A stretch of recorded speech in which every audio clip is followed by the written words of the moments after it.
আসসালামু আলাইকুম ওয়া রাহমাতুল্লাহি ওয়া বারাকাতুহু।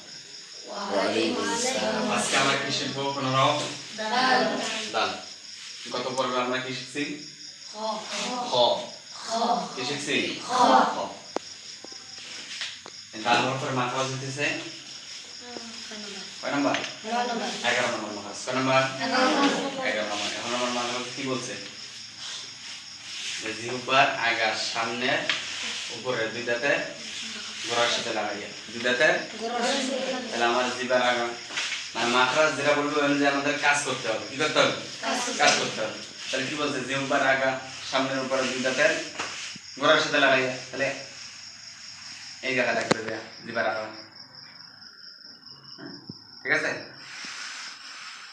ডাল দাল ডাল দাল ডাল দাল। ধরো একটু সহজ আছে। ঠিক আছে? আমি জবর দিলে কি হবে?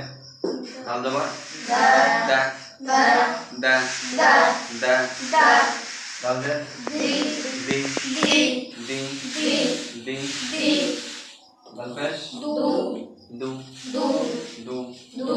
এবার সম্পর্ক করতে বলছিলাম না পেশের বেলা কি করতে হবে? ছোটটা কি করে রাখতে হবে? গোল রাখতে হবে। হ্যাঁ, দু দু দু দু দু দু দু দু দু দু। দাদি দু দাদি দু তিনটে একসাথে কি হবে? দাদি দু দাদি দু দাদি দু দাদি দু দাদি দু দাদি দু দাদি দু দাদি দু দাদি দু দাদি দু। দাল দাল দাল দাল দা দা দিন দি দু দু দা দা দিন দি দু। দু। এটা আমরা এভাবে কয়েকবার নষ্ট করবো। ঠিক আছে? বারবার একটু প্র্যাকটিস করলে অবশ্যই হবে। এটা একটু সহজ আছে। ঠিক আছে? আর সম্মানিত দর্শক বিন্দুরা, আপনারা যারা গত পর্বের হরফগুলো দেখেননি অবশ্যই একটা লিস্ট থেকে দেখে নেবেন ইনশাআল্লাহ।